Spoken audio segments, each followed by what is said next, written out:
Hello. Let's start. We have only half an hour, so I'll try to be very brief.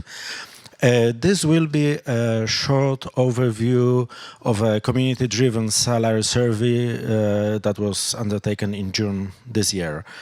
And this is the first such a survey in quite a few years, so I think the results may be interesting to all of us working in the industry, both on the side that is paid and on the side that is paying the money. What we asked was the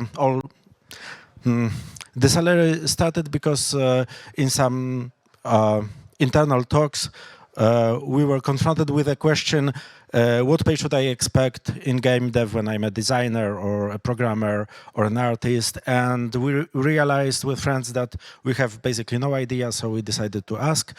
And we asked, how much do you earn before taxes and social security? So this is the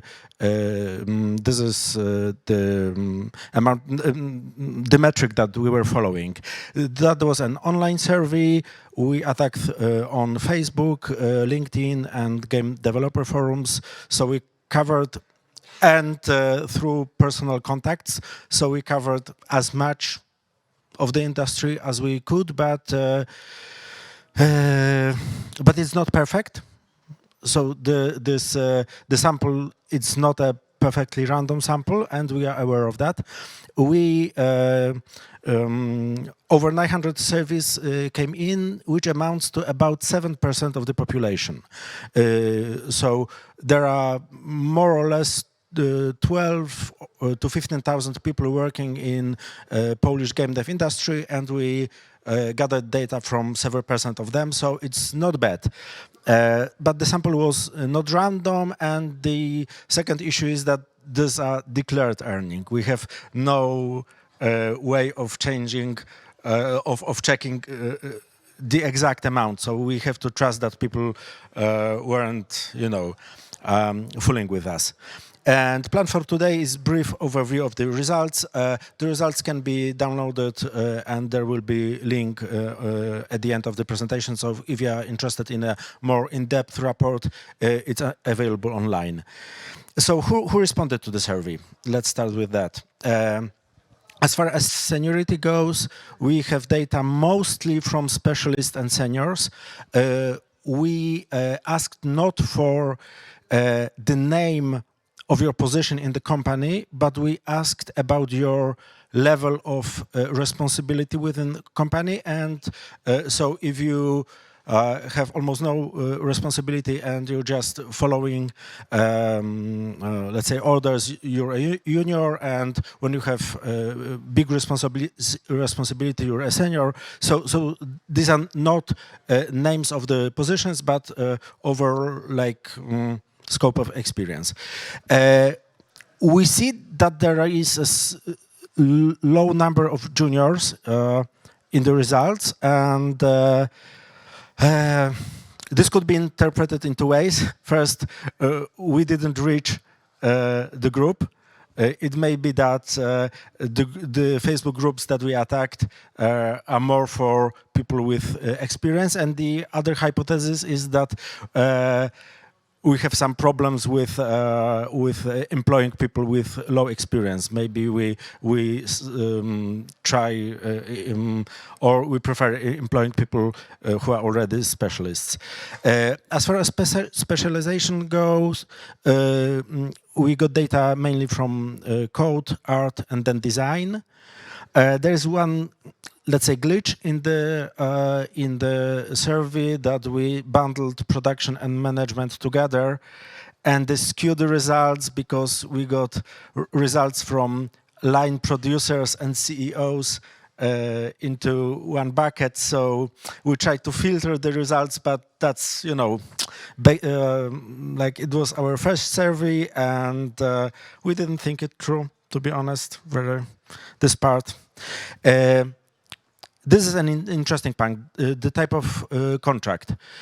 Most of the people who answered the survey, 42%, are employed on a B2B basis. So they are contractors who are invoicing the company.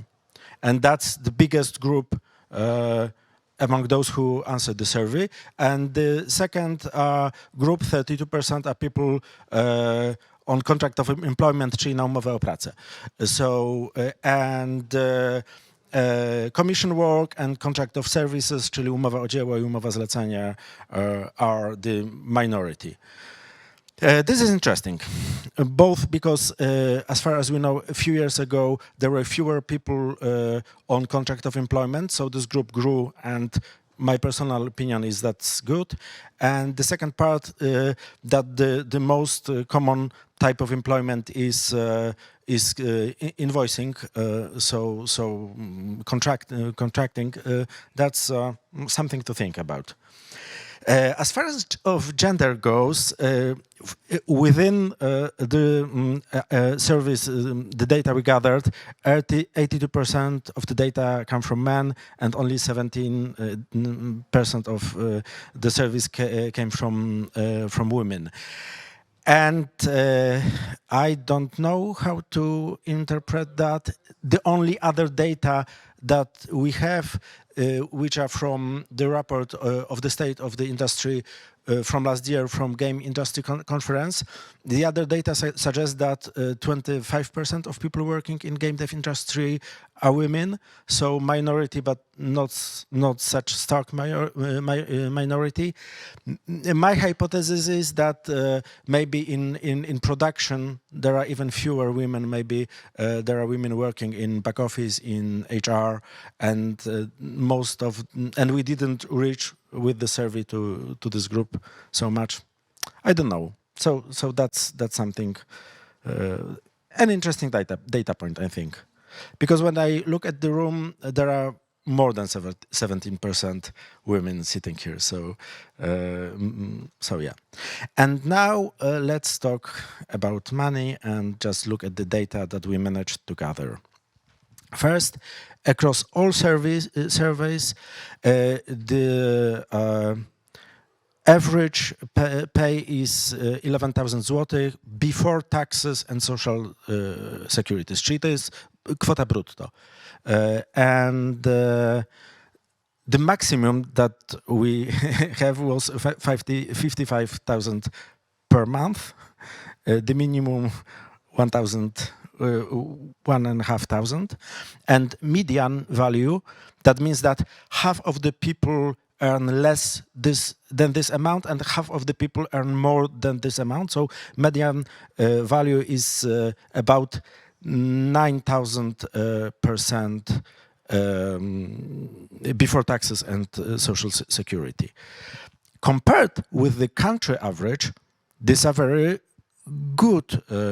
These are good money, because the average pay in Poland was 6,000, not 11,000, and only 20% of people in Poland earn more than 6,000-7,000 zł. These are officially available data. While in the industry, 20% people earn more than 15,000 zł. So we earn quite good money compared with the overall population. The survey didn't track part-time jobs and didn't track bonuses, so the data may be slightly skewed, but yeah, this is the main takeout from the data. And when we look at the experience, we said that most juniors earn between 1,000 and 5,000 zł. Most specialists earn between 5,000 and 10,000 zł. Most seniors earn between 5 and 15, and most, let's say, directors earn between 10 and 20,000 zł per month. So these are still bundled data, and we'll look at specialization and stuff on the next slides. When we look at the specialization, it's the best career choice as far as money goes is to be a programmer, because the median earning of a programmer is about 12,000 zł before taxes and social securities. In art, it's and in marketing, it's about 8.5. Designers, half of the designers earn less than 8,000 or more than 8,000, and QA earn, the median for QA is 5.5 thousand. So on a related note, we can see on the market that many experienced QA specialists move to other specialization, to design or code, and I think this might be this might have something to do with that. This is just a hypothesis. There will be time for questions later. So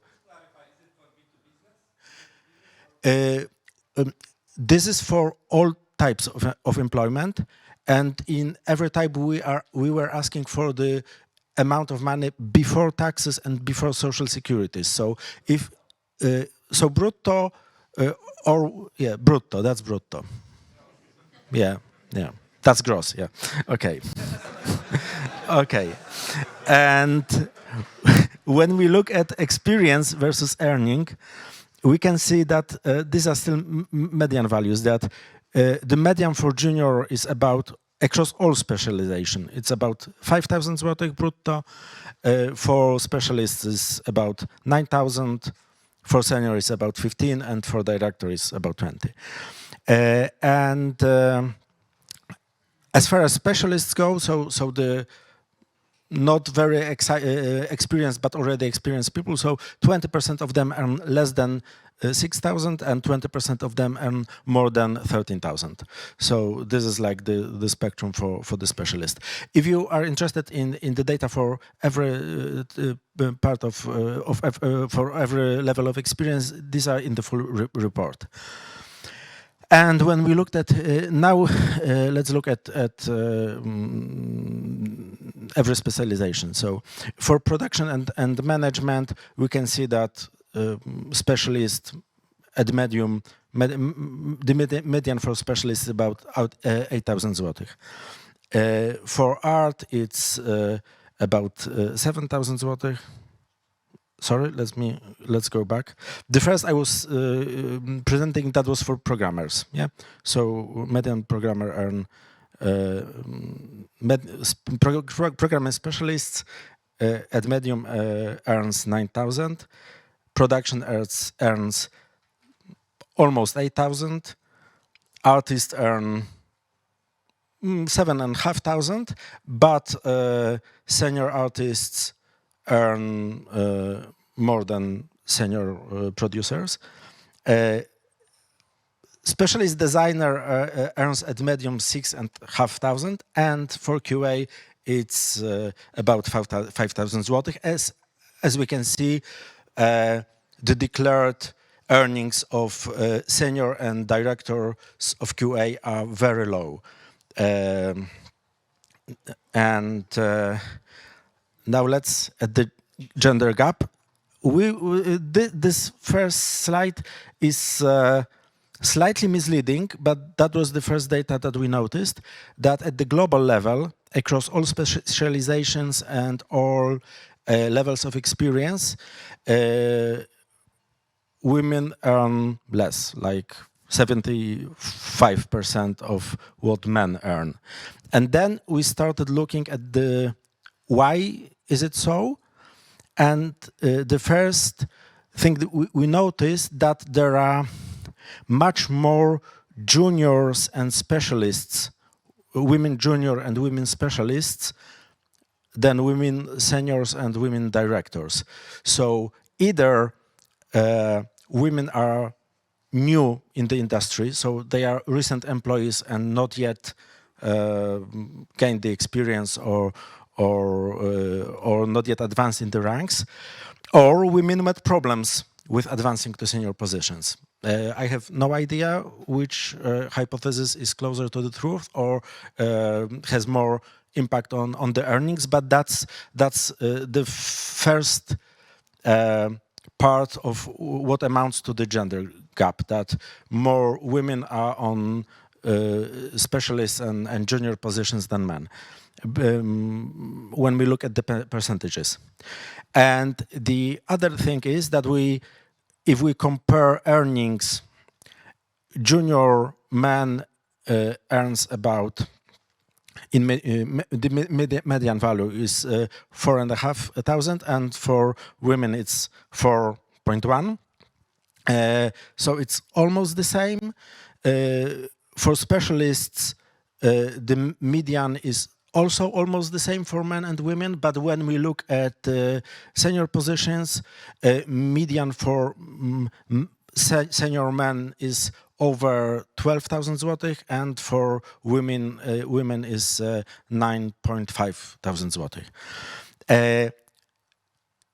There is one thing that can influence that when we look at how many women work as coders or as artists. There are much more women artists and designers than coders, and coders earn much more money, especially seniors. So maybe this is part of this result is influenced by the fact that coders earn more and there are more men in code than women, but this also might be that women with senior experience are not promoted to senior positions. Probably some of us have seen that happen. And maybe that women on senior positions are paid less. These are just hypotheses. At the moment, I have no data to point to any of those hypotheses. When we look at the form of employment, these are still median values. The highest earnings are on B2B, then on contract of employment, that is umowa o pracę, then commission and service. It seems that as the earnings go up, as people earn more and advance in the ranks, they tend to switch from contract of employment to B2B. Because when you invoice the company, the costs for the company are less for the same amount of money that you gain brutto. This is also a hypothesis, but I talked with people in many companies, and it is to be noticed that people on the higher the position in the company, the more of the employees are invoicing instead of being on contract of employment.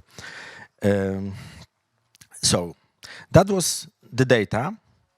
And now the next steps. We would like to continue working on the survey and to improve it. So as it is a community-driven invoice, we are looking for also for community-driven improvement. And the questions that we have and the areas when we are looking for ideas and probably your support is how to increase the reach of the survey, how to better define specializations, how to reach big companies, because we tried to send the survey to CD Projekt or Techland or 11-bit, and or People Can Fly, and some of those companies strictly refused or asked their employees not to fill this invoice. So this is something we could work on, and also how to reach to small studios that are not, let's say, part of the internet, meeting place, and how often to do the survey, once a year or two times a year. These are the questions that we are thinking on now. And these are questions that I have for you. So you have like 10 minutes. Anything you want to ask or anything that you want to add to this? It's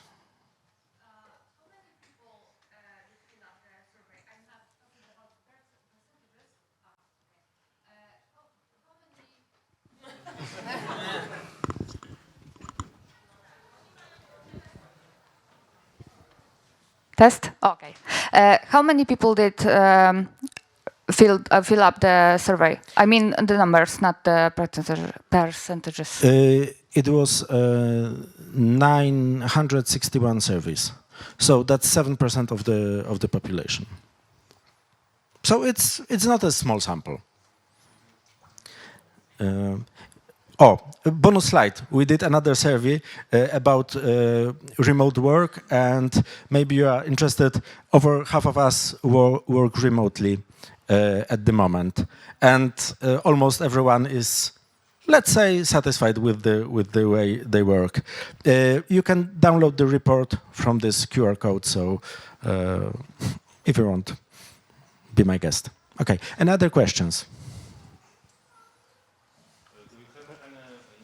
About the size of the companies? About the size of the companies, no, we didn't ask about the size of the companies, and we probably should. So that's what we already know that in the next survey we will be asking about the size of the company and about the size of the town or city the company is placed in. So.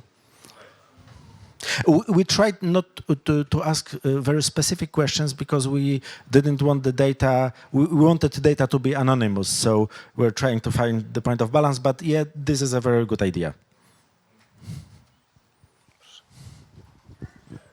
Okay. Have you considered cooperating with employing platforms like No-Fluff Jobs or Just Join IT? I know that No-Fluff Jobs is currently running a campaign on LinkedIn showing that every job offer should have a, paying range. Maybe, you could get in contact with them and use the campaign to promote the survey. That's a good idea. Thank you.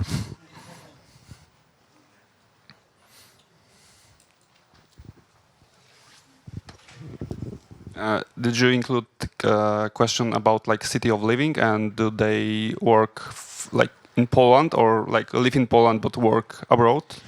No, but we have to ask about it in the next survey. Okay. Yeah. We asked about it in the survey about remote work, and about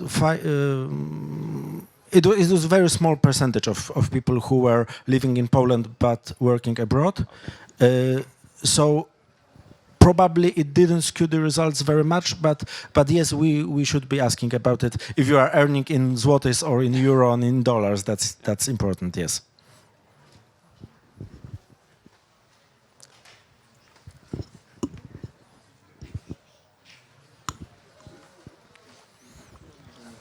Perhaps you could have a QR code like this sending us all to the survey, so you would get like, I don't know, 100 or more answers. That would be, I think, over 10% more answers in your survey as a way to increase the reach.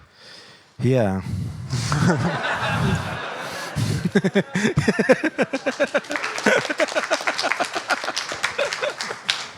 That was a very valid point. Maybe, yeah. Maybe next time. Well, yeah. I definitely have to partner with some conference and get the QR code distributed. Yes, yes.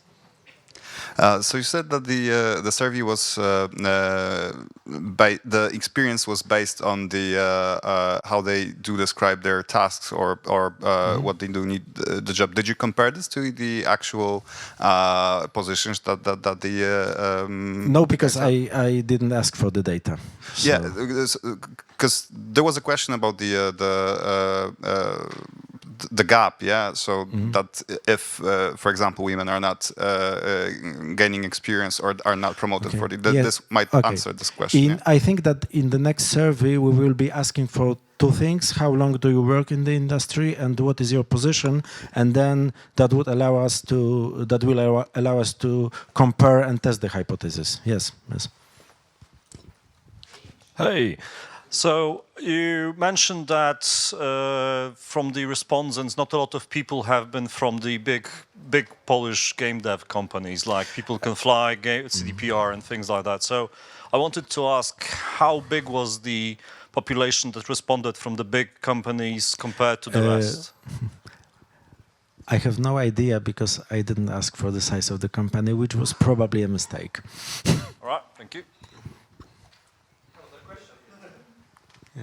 Yes, another question. Yes, yes. We asked about it in the survey about remote work, so we are learning. Do you know how Poland is standing comparing to other European countries, especially Central and Eastern, South Europe? I'm coming from Macedonia, so I would actually like to see this. I have no hard data.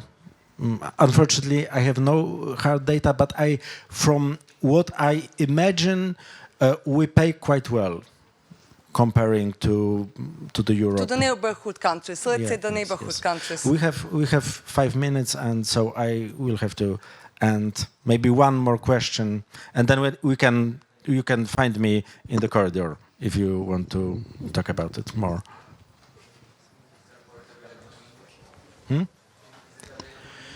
At the moment, it's available in Polish, but I will translate it after the conference. This is kind of the follow-up question. How do you define junior, mid, and senior? Because it's I thought it's based on the experience, but you said not, so I'm just wondering. It was like if you don't decide what you do and you just like do the task that you are handed, you are junior. If you have, we defined it in the survey. So you read 4 options and picked the one that the best suited your position. So it was did like this. Okay. So thank you very much, and fill the survey next time. Thank you.